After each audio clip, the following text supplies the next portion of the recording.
Welcome to the Sales Acceleration Show. Today we have Bert van Wassenhoven, and I'll let you immediately explain what he does. And what we're going to talk about is marketing and startups. How do we combine and what should you do? But before, Bert, explain a bit to our viewers what you do. Well, actually, you already did. I am marketing and startups. You are marketing. Well, I'm startups, basically, but I have a history in marketing. I've been in marketing since the whole of my career, and if you look at my gray hair, that's quite long. But that might be of the books you've written that just turned. Hence, I've written some books about marketing. Digital marketing, always at the forefront of new things. That's what I'm passionate about. Yeah. And other things that are at the forefront are startups. They're always working on new things. So let's say since I've been in a few startups over the years, but since 5 years, I've gradually moved. And you did it like an investor, or how do you?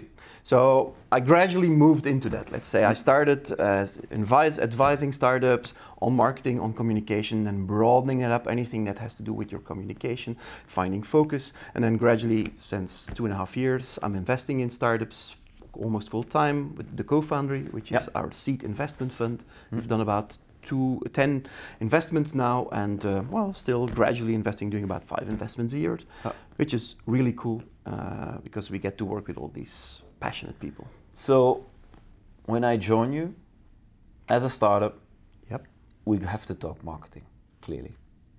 So what will you do? What will you say to do? I'm a startup, what do I do? Well, I want to start somewhere. You know, there's so much choice. And they try lots of stuff, but then there is, I just say, it kills them because there's so much choice. What should they do? Well, first of all, they should basically not do marketing. That's a great statement. Waste of time. So stop doing it. Total waste of time.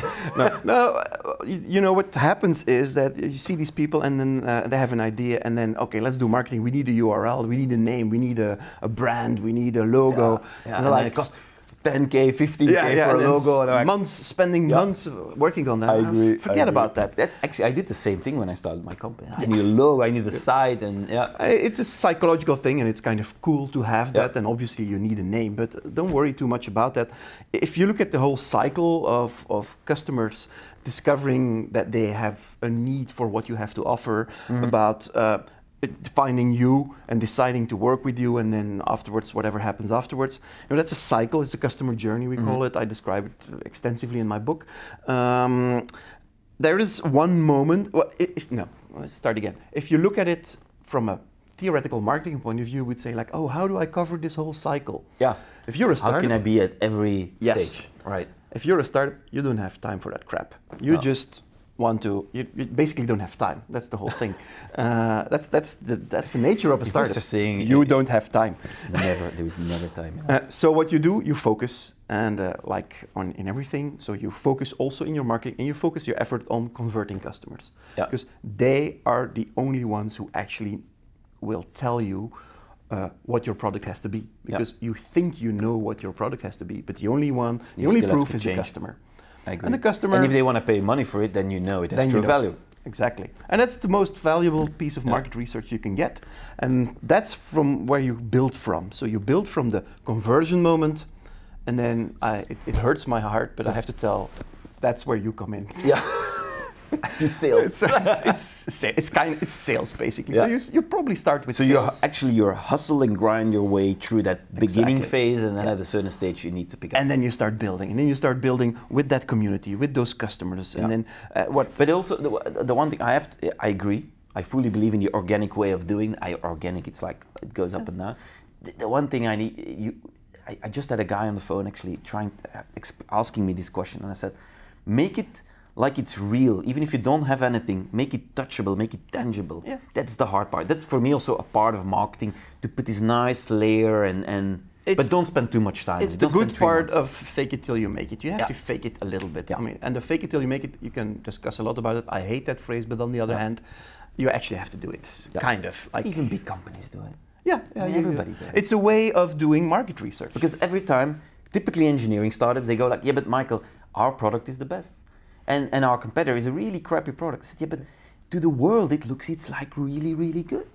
Yeah. So don't even bother. Don't even. I mean, just Just go out there. And then we come to a second. So the product is important, and faking it. Yeah. Well, faking no, making it look good. Yeah. That's important. So the product is crucial, but at the same time, and that's probably the very start, and that's what I always hammer on, is you know why you are doing things. I mean, the whole essence of your company. What makes you different? Yesterday I sat together with two guys and they have a great, very simple product. It's based on SMS, so now they will know I'm talking about them. It's based on SMS, and I said like... It's very old school actually. Eh? Exactly, that's what I said. Our generation were the text guys. So when I first heard they were doing something with SMS, I was like, okay, who's next? Yeah. And then they start talking, and then in the end say, no, we're trying to broaden communication between people and get everybody involved.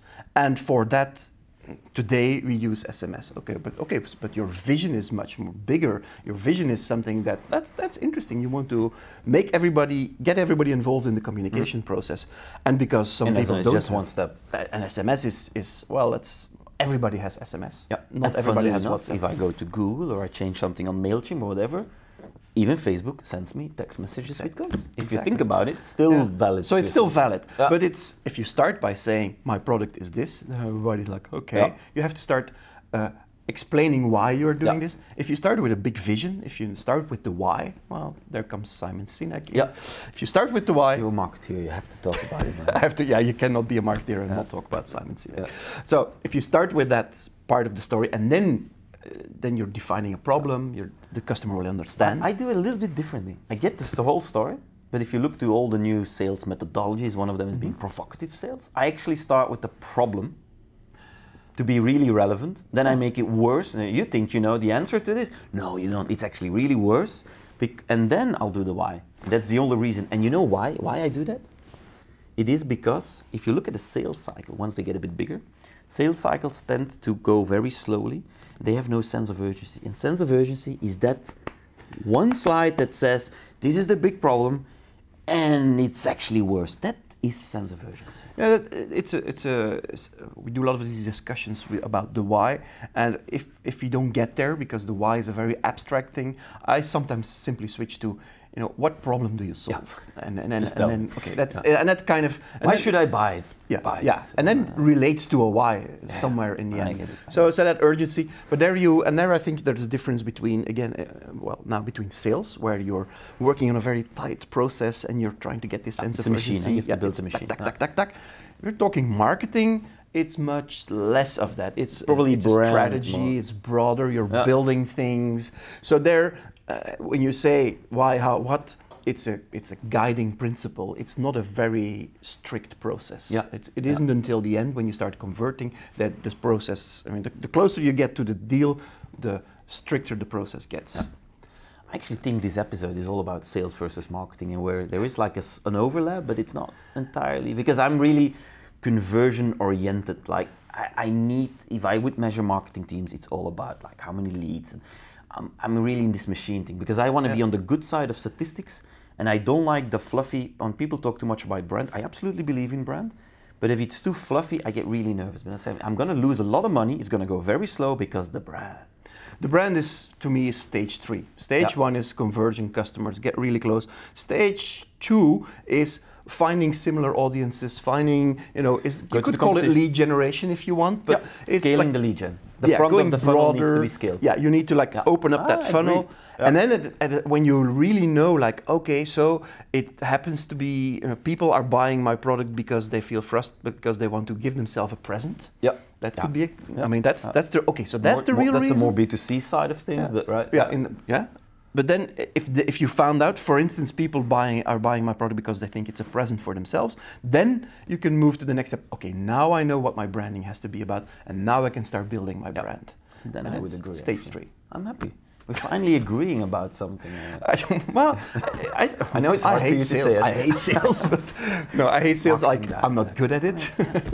But and I love the whole creative and the fluffy thing, and I love the strategic thing about it. I'm not a process guy. I'm not the one with the strict steps. Actually, I like the marriage of the two. When they really get together, sometimes you look at this brochure or sign, and I'm like, man, they just nailed it so good. Yeah. I mean, I feel like I need to have this, and then I know they've really combined the whole thing. But it's rare. I don't see that a lot. Good marketeers make you fall in love, and Yeah. then it's easier for the sales guys. Yeah. If So, you want it, you go, you flip actually your funnel. yeah. And with that, we're gonna stop. I really like Okay. it. We're gonna call this sales versus marketing, and where do they overlap? If you like what you've seen, give us a thumbs up. And if you want to see more, subscribe to the show. Thanks, Bert, for joining. Thanks. Cheers.